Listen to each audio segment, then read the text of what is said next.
राधे राधे, जय श्री कृष्ण मित्रों। आप सभी का मेरे YouTube चैनल में स्वागत है। आज भगवान के भक्तों की रस कथा श्रवण करेंगे। महाराष्ट्र में कृष्णा नदी के तट पर करहड़ नामक एक स्थान है। वहाँ एक ब्राह्मण रहता था। उसके घर में वह, उसकी स्त्री और पुत्र तथा साध्वी पुत्रवधू का नाम सक्कुबाई था।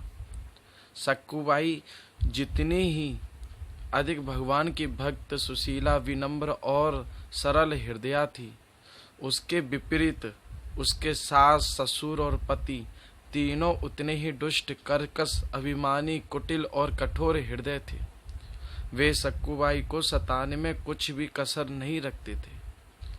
तड़के से लेकर रात को सबके सो जाने तक मशीन की भांति बिना विश्राम काम करने पर भी सास उसे भरपेट खाने को भी नहीं देती थी।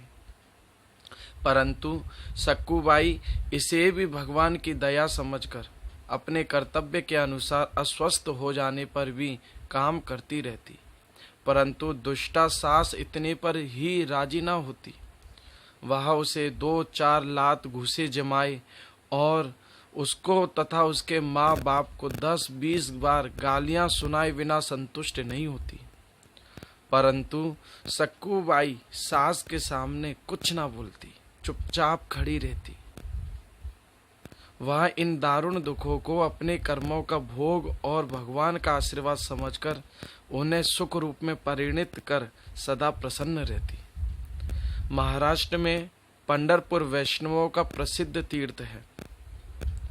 वहाँ प्रतिवर्ष आषाढ़ शुक्ला एकादशी को बड़ा भारी मेला होता है। लाखों नर नारी संकीर्तन करते हुए भगवान पंढरीनाथ श्री विठ्ठल जी के दर्शनार्थ दूर दूर से आते हैं।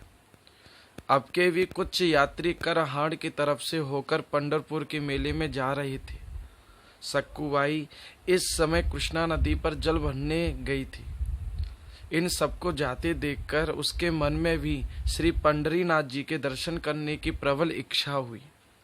उसने सोचा कि सास, ससुर आदि से तो किसी तरह आज्ञा मिल नहीं सकती है और पंढरपुर जाना है, अतः क्यों ना इसी मंडली के साथ में चल पड़ूं। वह उनके साथ हो ली। उसकी एक पड़ोसी ने यह सब देखा और सब देखकर सब समाचार उसके दुष्टा सास को सुनाया।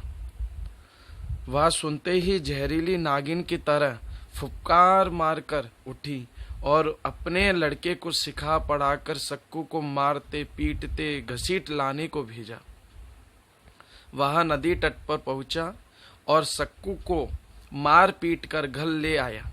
अब तीनों की मंत्रणा के अनुसार 2 सप्ताह तक, जब तक कि श्री पंढरपुर की यात्रा होती है, सक्कुबाई को बांध रखने और कुछ भी खाने पीने को ना देना निश्चित किया। उन्होंने सक्कुबाई को रस्सी से इतने जोर से खींचकर बांधा कि उसके सूखे शरीर में गड्ढे पड़ गए। बंधन में पड़ी हुई सक्कुबाई भगवान से कातर स्वर से प्रार्थना करने लगी, हे नाथ, मेरी यही इच्छा थी कि यदि एक बार भी इन नेत्रों से आपके श्री चरणों के दर्शन कर लेती तो सुख पूर्वक प्राण निकलते। मेरे तो जो कुछ हो सो आप ही हो और मैं भली बुरी जैसी भी हूँ आपकी ही हूँ। हे नाथ, क्या मेरी इतनी सी बात भी ना सुनोगे? भक्त वत्सल, इस प्रकार बड़ी देर तक सक्कुबाई प्रार्थना करती रही। भक्त के अंतरस्थल की सच्ची पुकार कभी व्यर्थ नहीं जाती भाई।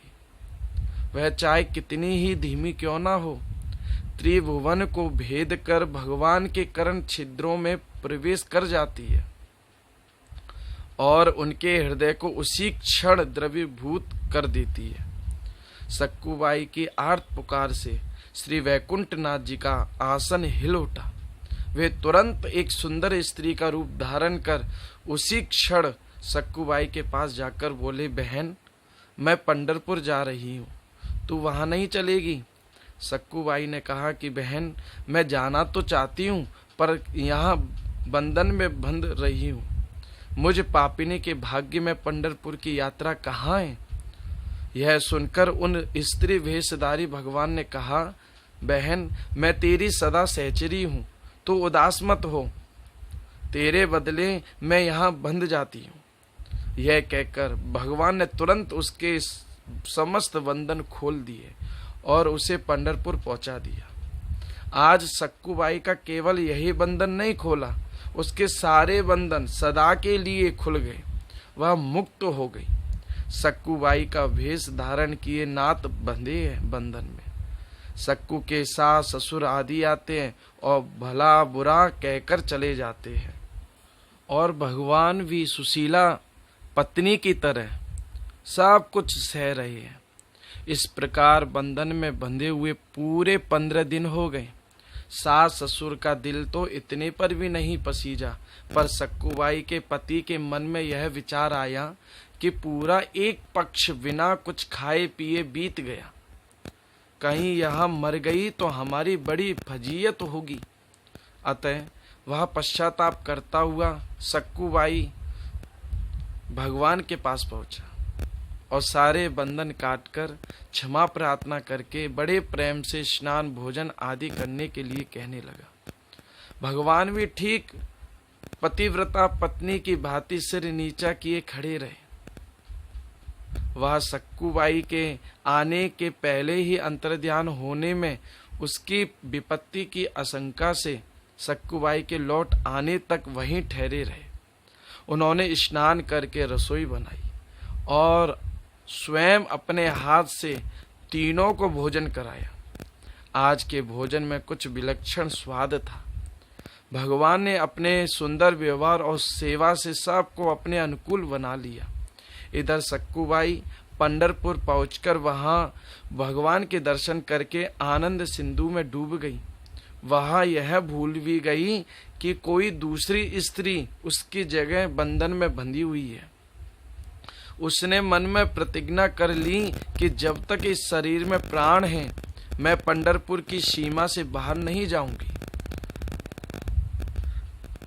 और पांडुरंग के ध्यान में वो मगन हो गई। वह समाधिस्थ हो गई।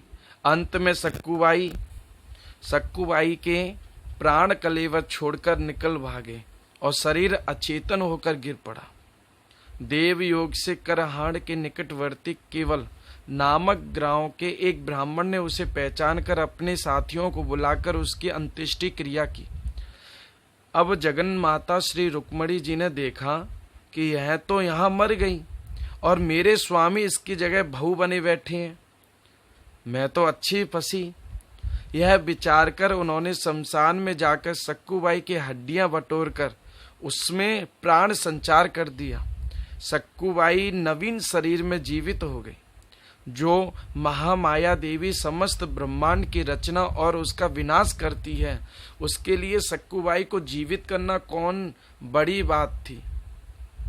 उसे जीवित करके माता ने कहा कि तेरी प्रतिज्ञा यह थी ना कि तू अब इस देह से पंढरपुर से बाहर ना जाएगी, तेरा वह शरीर तो जला दिया गया है, अब तू इस शरीर से यात्रियों के साथ घर लौट जा। सक्कूबाई यात्रियों के साथ 2 दिन में कराहाड़ पहुंच गई। सक्कू का आना जानकर सक्कू वेशधारी भगवान नदी तट पर घड़ा लेकर आ गए और सक्कूबाई के आते ही 2-4 मीठी मीठी सी बातें बनाकर और घड़ा उसे देखकर अदृश्य हो गए। सक्कूबाई घड़ा लेकर घर आई और उसने अपने सास ससुर पति को देखा तो कुछ स्वभाव परिवर्तन होते देखा और वह अपने काम में लग गई। उसे बड़ा आश्चर्य हुआ। कुछ दिनों बाद वह केवल गांव वाला ब्राह्मण जब सक्कूबाई की मृत्यु का समाचार उसके घर पर देने आया और उसने सक्कूबाई को घर में काम करते देखा, तब उसके आश्चर्य का पारावार न रहा। उसने सक्कूबाई के सास ससुर को बाहर बुलाकर उनसे कहा कि देखो, सक्कूबाई तो पंढरपुर में मर गई, यह कहीं प्रेत बनकर तो तुम्हारे यहाँ नहीं आ गई है।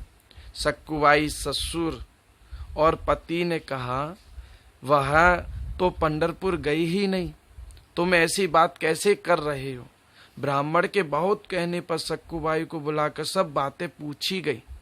उसने भगवान की सारी लीला कह सुनाई। सक्कुबाई की बात सुनकर सास, ससुर और पति ने बड़े पश्चाताप के साथ कहा, निश्चय ही यहाँ बंधने वाली स्त्री के रूप में साक्षात लक्ष्मीपति ही थे। हम बड़े नीच और कुटिल हैं जो हमने उन्हें इतने दिनों तक बंधन में बांध रखा और उन्हें नाना प्रकार के क्लेश दिए। तीनों के हृदय बिल्कुल शुद्ध हो ही चुके थे। अब वे भगवान के भजन में लग गए और सक्कुबाई का बड़ा ही उपकार मानकर उसका सम्मान करने लगे। इसी प्रकार भगवान की दया से अपने सास, ससुर और पति देव को अनुकूल बनाकर सक्कुबाई जन्म भर उनकी सेवा करती रही और अपना सारा समय भगवान के नाम सुमरन में, ध्यान में, भजन आदि में बिताती रही। बोलिए भक्त वत्सल भगवान की जय। आज आप सबसे हाथ जोड़ के मेरी विनती है, जो वर्तमान में समय चल रहा है कोरोना वायरस का, तो आप अपने अपने घर में रहिए, सुरक्षित रहिए। राधे राधे।